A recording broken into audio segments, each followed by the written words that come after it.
आप सभी को जय मसीह की। द बाइबल पोर्शन में आपका स्वागत है। हमारा आज का वचन है दूसरा राजाओं की पुस्तक 21वां अध्याय। जब मनुष्य राज्य करने लगा तब वह 12 वर्ष का था और यरूशलेम में 55 वर्ष तक राज्य करता रहा और उसकी माता का नाम हेप्सिबा था। उसने उन जातियों के घिनौने कामों के अनुसार जिनको यहोवा ने इस्राएलियों के सामने देश से निकाल दिया था वह किया जो यहोवा की दृष्टि में बुरा था। उसने उन ऊंचे स्थानों को जिनको उसके पिता हिजकिय्याह ने नष्ट किया था फिर बनाया और इस्राएल के राजा आहाब के समान बाल के लिए वेदियां और एक अशेरा बनवाई और आकाश के सारे गणों को दंडवत और उनकी उपासना करता रहा। उसने यहोवा के उस भवन में वेदियां बनाई जिसके विषय यहोवा ने कहा था, यरूशलेम में मैं अपना नाम रखूंगा। वरन यहोवा के भवन के दोनों आंगनों में भी उसने आकाश के सारे गणों के लिए वेदियां बनाई। फिर उसने अपने बेटे को आग में होम करके चढ़ाया और शुभ अशुभ मुहूर्तों को मानता और टोना करता और ओझों और भूत सिद्धि वालों से व्यवहार करता था। उसने ऐसे बहुत से काम किए जो यहोवा की दृष्टि में बुरे हैं और जिनसे वह क्रोधित होता है।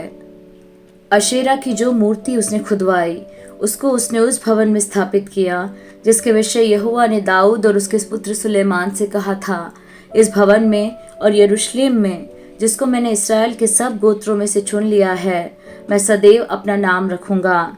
और यदि वे मेरी सब आज्ञाओं के और मेरे दास मूसा के द्वारा दी हुई पूरी व्यवस्था के अनुसार करने की चौकसी करे तो मैं ऐसा न करूंगा कि जो देश मैंने इस्राएल के पुरखाओं को दिया था उससे वे फिर निकलकर मारे मारे फिरे।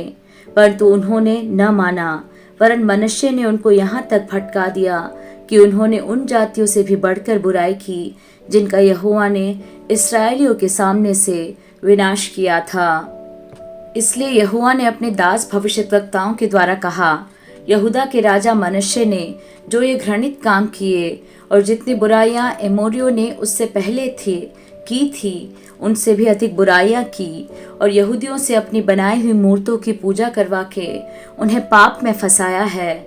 इस कारण इस्राएल का परमेश्वर यहोवा यूं कहता है कि सुनो, मैं यरूशलेम और यहूदा पर ऐसी विपत्ति डालना चाहता हूँ कि जो कोई उसका समाचार सुनेगा वह बड़े सन्नाटे में आ जाएगा। जो नापने की डोरी मैंने शोमरोन पर डाली है और जो साहुल मैंने अहाब के घराने पर लटकाया है वही यरूशलेम पर डालूंगा। और मैं यरूशलेम को ऐसा पोंछूंगा जैसे कोई थाली को पोंछता है और उसे पोंछकर उलट देता है। मैं अपने निज भाग के बचे हुओं को त्याग कर शत्रुओं के हाथ कर दूंगा और वे अपने सब शत्रुओं के लिए लूट और धन बन जाएंगे। इसका कारण यह है कि जब से उनके पुरखा मिस्र से निकले तब से आज के दिन तक वे वह काम करके जो मेरी दृष्टि में बुरा है मुझे क्रोध दिलाते आ रहे हैं। मनुष्य ने न केवल वह काम करा के यहूदियों से पाप कराया जो यहोवा की दृष्टि में बुरा है, वरन निर्दोषों का खून बहुत बहाया, यहाँ तक कि उसने यरूशलेम को एक सिरे से दूसरे सिरे तक खून से भर दिया। मनुष्य के और सब काम जो उसने किए और जो पाप उसने किए वह सब क्या यहूदा के राजाओं के इतिहास की पुस्तक में नहीं लिखा है?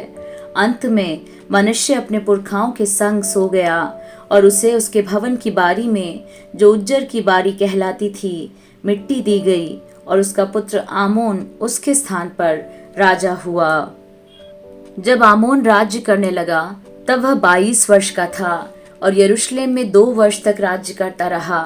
और उसकी माता का नाम मशुल्लेमेत था जो योदबावासी हारूस की बेटी थी।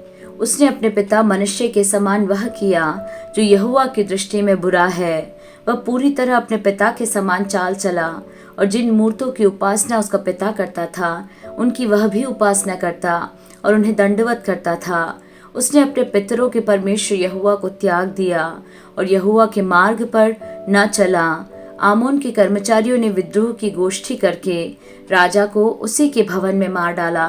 तब प्रजा के लोगों ने उन सबों को मार डाला जिन्होंने राजा आमोन के विरुद्ध विद्रोह की गोष्ठी की थी और लोगों ने उसके पुत्र योशिय्याह को उसके स्थान पर राजा बनाया। आमोन के और काम जो उसने किए वह क्या यहूदा के राजाओं के इतिहास की पुस्तक में नहीं लिखे हैं? उसे भी उज्जर की बारी में उसकी निज कब्र में मिट्टी दी गई और उसका पुत्र योशिय्याह उसके स्थान पर राज्य करने लगा।